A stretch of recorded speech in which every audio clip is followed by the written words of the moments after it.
ଆପଣ ଦେଖନ୍ତୁ ବର୍ତ୍ତମାନ ବନ୍ୟା ହେଉଛି ବନ୍ୟା କେତେବେଳେ ହେଉଛି ଆପଣ ଭାବୁଛନ୍ତି କ'ଣ ଏଠି ବର୍ଷା ଯଦି ମାସେ କାଳ ହୁଏ ବନ୍ୟା ହେବ ବନ୍ୟା ହେବ କିନ୍ତୁ ଯଦି ହୀରାକୁଦରେ ଆପଣଙ୍କର ପାଣି ବଢ଼ିଲା ଉପର ପାଣିଟା ପଡ଼ିଲେ ହେବ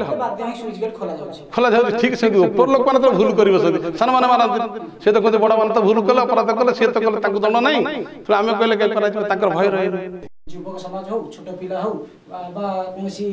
ସ୍ତ୍ରୀ ଝିଅମାନେ ହୁଅନ୍ତୁ କିମ୍ବା ୟଙ୍ଗ କଲେଜରେ ପଢୁଥିବା ପିଲାମାନେ ହୁଅନ୍ତୁ କାହିଁକି ପଥଭ୍ରଷ୍ଟ ହେଉଛନ୍ତି କିଏ ପ୍ରେମରେ ପଳଉଛି କିଏ ଅମକରେ ପଳଉଛି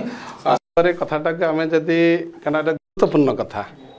ଏ କଥା ବହୁତ କଥା କାରଣ ଆପଣ ଦେଖିବେ ପ୍ରତ୍ୟେକ ଧର୍ମରେ କିଛି କିଛି ଧର୍ମ ଗୁରୁମାନେ ସବୁ ଅଛନ୍ତି ଯେମିତି ଆମ ଘରଟା କହିଲେ ଗୋଟେ ଗୁରୁଜନ ଅଛନ୍ତି ଲଘୁଜନ ଅଛନ୍ତି ସମସ୍ତେ ଅଛେ କିନ୍ତୁ ସେଠି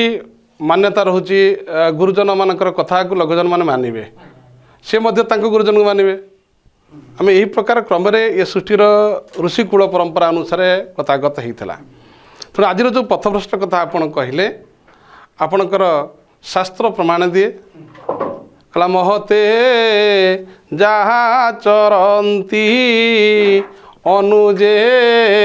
ତାହା ହିଁ କରନ୍ତି ମହତେ ଯାହା ଚରନ୍ତି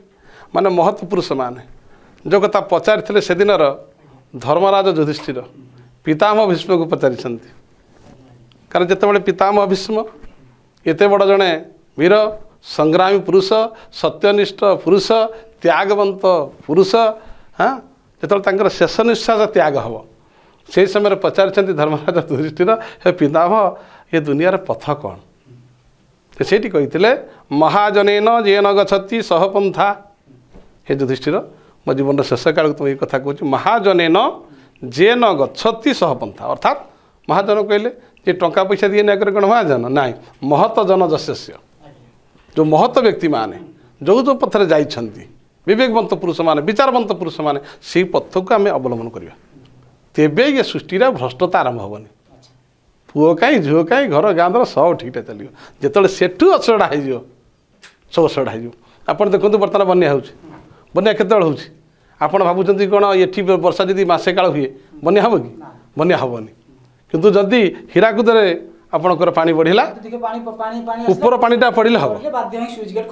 ଖୋଲା ଯାଉଛି ଠିକ୍ ସେମିତି ଉପର ଲୋକମାନେ ତ ଭୁଲ କରିବ ସେମିତି ସାନମାନେ ମାରନ୍ତିନି ସେ ତ କହନ୍ତି ବଡ଼ମାନେ ତ ଭୁଲ କଲେ ଅପରାଧ କଲେ ସିଏ ତ କଲେ ତାଙ୍କୁ ଦଣ୍ଡ ନାହିଁ ତେଣୁ ଆମେ କହିଲେ କେବେ କରାଯିବ ତାଙ୍କର ଭୟ ରହେନି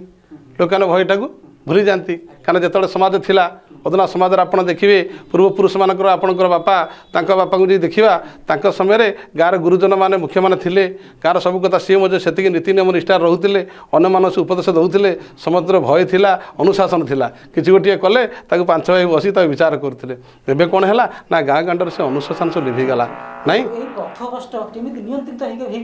ନିଶ୍ଚିତ ପଥଭ୍ରଷ୍ଟ ସବୁ କଥାଟା ନିୟନ୍ତ୍ରଣ କିଏ ନା ପ୍ରଥମେ ଯଦି ଗୋଟେ ଦାଣ୍ଡରେ ଆପଣ ଦେଖୁଛନ୍ତି କଳି ହେଉଛି ବହୁ ଲୋକ କଳି କରୁଛନ୍ତି ସମସ୍ତେ ହୋ ଭାବୁଛନ୍ତି ସମସ୍ତଙ୍କର ଉଦ୍ଦେଶ୍ୟଟା କଳିଟା କିନ୍ତୁ ତୁଟୁ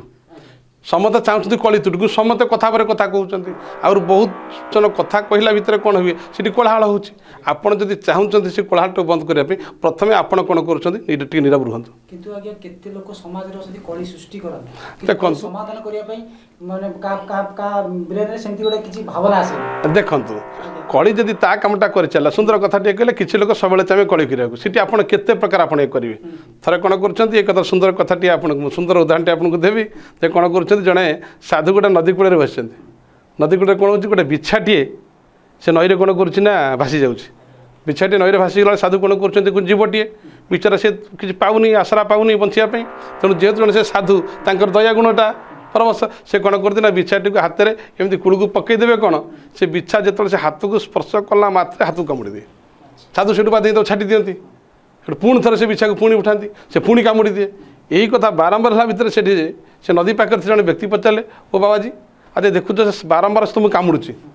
ତୁମେ ତାକୁ ପୁଣି ବାରମ୍ବାର ତା ସାଥରେ କାହିଁ ଲାଗିଛ ସେ ତ କାମୁଡ଼ୁଛି ନା ରେ ବାବୁ ସିଏ ଯଦି ତା କାମୁଡ଼ା ନ ଛାଡ଼ିଲା ଯଦି ତା ଜିଦିଟା ସିଏ କରୁଛି ଯେ ମୁଁ କାମୁଡ଼ିବି ତେଣୁ ମୁଁ ସେବା କରି ତାକୁ ଅଲବତ ଉଠେଇବି ମୋ ଜିଦି କାହିଁ ମୁଁ ଛାଡ଼ିବି ମିଥ୍ୟା ତାର ଜିଦି କରିବ କାରଣ ସୃଷ୍ଟି ଯେବେଠୁ ହେଇଛି ସବୁବେଳେ ଆମ ପାଇଁ ଗୋଟେ ସଂଘର୍ଷ ରହିବ ଏ ଜୀବନ ସଂଘର୍ଷରୁ ଆରମ୍ଭ ହେଇଛି ଏ ଜୀବନ ସଂଘର୍ଷରେ ଶେଷ ହେବ ଆପଣ ଯେତେବେଳେ ଜନ୍ମ ହେଲେ ମାତୃଗର୍ଭରୁ ଜନ୍ମ ହେଲା ବେଳେ ଆପଣ ତା ଭିତରେ ବହୁ ଯାତନା ପାଇକିରି ଆସିଛନ୍ତି ମାଆଟିଏ ମଧ୍ୟ ଛୁଆଟିଏ ଜନ୍ମ କଲାବେଳେ ସବୁ ଯାତନା ପାଇଛୁ କିନ୍ତୁ ସେ ଯାତନାର ରହସ୍ୟ ସେ ବୁଝିପାରେ ନା ବା ତାକୁ ବୁଝିବା ପାଇଁ ଏ ସମାଜ ସେଭଳି ପ୍ରକାର ସୁଯୋଗ ସୁବିଧା ସଂସ୍କାର ବା ପଥଟା ଦେଖାନା ଯେମିତି ଆପଣ ଦେଖିଥିଲେ ଯୁଗ ପୁରୁଷମାନେ ସବୁ ଥିଲେ ଆପଣ ଦେଖିବେ ପାଣ୍ଡବାଦୀ ଗୁରୁମାନେ ଥିଲେ ये सृष्टि आसते भगवान कृष्ण नहीं कृष्ण आसी भगवान पुरुष आसते आपड़ केत बड़ा महाभारत युद्ध करते खेल लीला कर जानते कि आप एकुश कथा जानते कि आपड़ कौन के जानते जहाँ को पचारे कृष्ण कथा ना हे से कृष्ण कर एत पत्नी मैंने थे या करते युद्ध करते से परिवार भांगीदे ये परिवार जोड़ीदे समस्त मुहर ये कथा शुणे कि प्रकृत रहस्य आप शुणुना कहींपारे कृष्णकर गुरु के जन थे कृष्ण जो एत विद्या शिक्षा जड़े लोक जब एत कथा कर पार्ला तुम क्या कर से कौन से विद्या शिक्षा करते सब कथा से करें एका लीला करें आम पुरुष हो पारे 16 सहस्र गोपी सहित जब श्रमण करते आम तो गोटे स्त्री बसी पारे किंतु देखा गले आध्यात्मिक मार्ग को आम जब गति करबा त निश्चय आम बाध्य आम गति ना निश्चित गति करवा भले गति न कले मदर करवा आम भावुचे जो भावुचे आम ठकिकी पलैवा कहे दुनिया किए ठकी जापार आपड़ से दिन शकुनी महाभारत युद्ध में गोटे मुख्य ग्रहण कला शेष पर्यंत जहाँ जो बाट नहीं चलीगला शेष कौन कहला आज्ञा मला बेले से कथा गोटे कहला ये कथा आपण कानूक आसनी कौन से कहला ठकी खाऊथिले भाषा रे भूला इठ की ठाकी विपदे साके नोहिले आजी बुझिली ठीकी कहला जी बहुत प्रकार ठकामी कर बहुत कम करता है शेष अवस्था या हुई आज मो जीवन जहाँ ये कथा किए करनी आप यात्रा देखती शेष भिले कौन किए मो भाई अपराध किए करनी